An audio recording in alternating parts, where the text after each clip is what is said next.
On the 24th of June in Monterrey, Mexico, South Korea lost 1-0 to South Africa. Their tournament was over at the group stage. Teams lose football matches. That isn't the story. The story is what a country did next.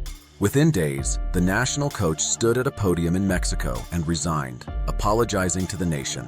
When the squad flew home, a crowd was waiting at arrival, not with cheers, but with curses. As the Federation president walked past, a fan hurled a dog treat at him. It missed. The message didn't. Then the institutions moved. The government had already moved to overhaul how the Federation is run, and the National Assembly began preparing hearings over a team that finished third in its group.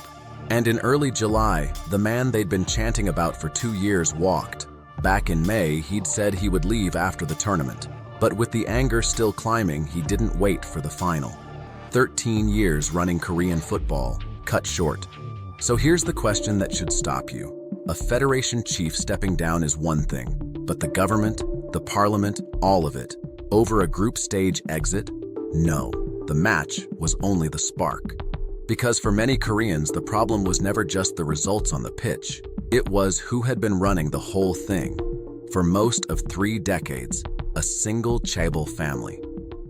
First, the family, because 2 men named Chung ran Korean football back-to-back, and telling them apart is the whole point.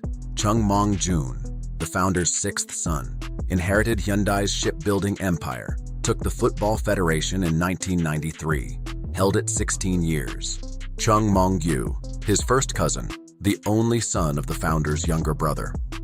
In 1999, he lost a family fight over Hyundai's car company to another cousin, and came away instead with the construction arm, the business that became HDC. In 2013, he took the same federation seat his cousin once held, and he held it for 13 years, until this week. Added up. For all but 4 of the past 33 years, this federation was led by a member of the Hyundai founding family, and for those 4, by the first Chung's own hand-picked deputy. It came to function, in effect, less like a public governing body and more like an inherited family seat. And here's why that lands so hard in Korea. Because this isn't England. There, a billionaire can buy a football club outright and run it as private property. Everyone knows the deal. Korea's federation is a different kind of thing. It's a public interest body. It earns most of its own money, yes, but it also takes hundreds of billions of won in public funds. It runs the national team as a government-commissioned duty, and it answers to a government audit. It was never designed to work as private property, so one family holding it like a family heirloom for 33 years isn't the same as a rich man buying a club. To many Koreans, it blurred the line between a public trust and private property. Hold that thought. Because nobody tore this arrangement down for 3 decades. To understand why, you have to see the chapter that made it look like genius. For a while, it was 1981, Baden-Baden, West Germany. Korea is bidding for the 1988 Olympics against Nagoya, Japan, and nobody expects Korea to win. Days before the vote, Korea's own delegation counts its support in the room, 26 out of 82. So Korea leaned on one man to drive the bid. Hyundai's founder, Chung Mong-gyu, who ran an Olympic campaign the way he ran a construction contract. He flew to London just to have dinner with British IOC members and worked the room delegate by delegate, closing it like a deal. When the votes were read out, the room hadn't just tipped Korea's way. It had nearly doubled Nagoya. Seoul, 52. Nagoya, 27. A builder from Korea had out-hustled the favorite and handed his country a coming-out party the world didn't yet think it deserved. 12 years later, the 6th son ran the same playbook for a bigger prize. By the mid-90s, Japan had spent years preparing to host the 2002 World Cup, with FIFA's own long-reigning president widely believed to be in its corner. Korea entered late, dismissed as a long shot, but Chung Mong-gyu, now a FIFA vice president, did 2 things. He aligned Korea with the faction inside FIFA rebelling against that president, and he played a card Japan could not answer. At that moment, Korea had reached 4 World Cups. Japan had never played in a single one. The favorite to host the tournament had never even qualified for it. One of only 3 hosts in history awarded the World Cup without having played in one. The bid war got ugly enough that FIFA blinked. On the 31st of May, 1996, it did something it had never done before, and, until this very tournament, never did again. It split the World Cup in 2, Korea and Japan, co-hosts. Korea took the naming order and the opening match in Seoul. Japan took the final in Yokohama. Neither side was happy, which is usually how you know a deal was fair. And then 2002 outran every projection. Portugal beaten, Italy beaten, Spain beaten, a semi-final, and boulevards in Seoul drowning in red among the largest peaceful crowds in the country's history. The machinery had bought the stage.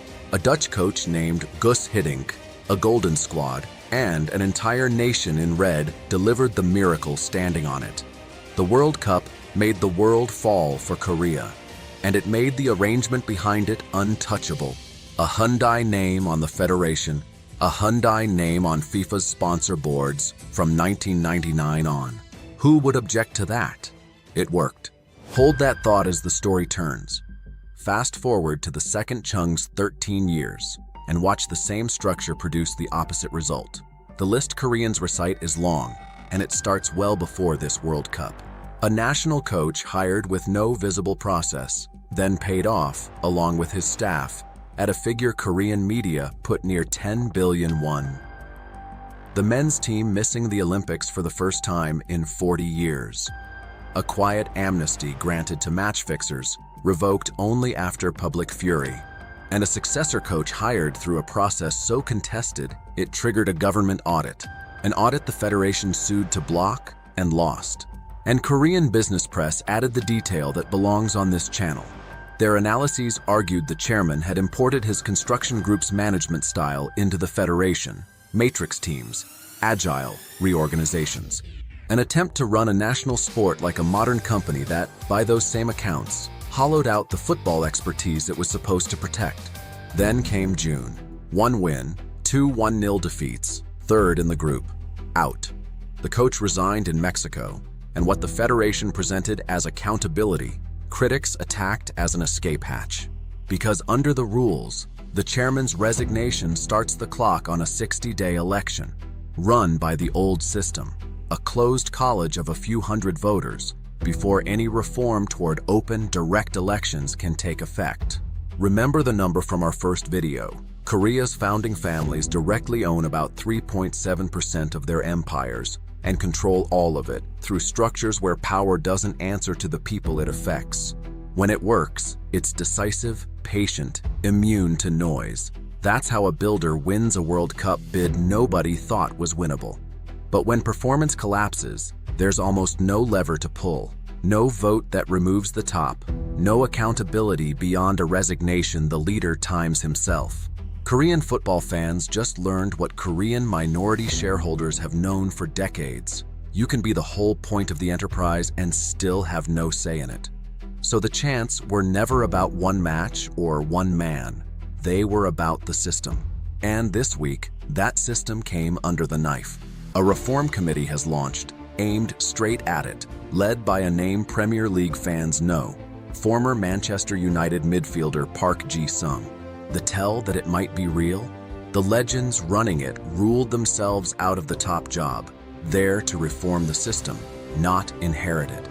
Their first target, the closed-door election this whole story runs on. But their recommendations aren't binding, and the clock on the next chief is already ticking under the old rules. So Koreans are doing what the banners promised all along, watching. Whether this is the moment the system changed, or just the moment everyone hoped it would, is being decided as you watch this.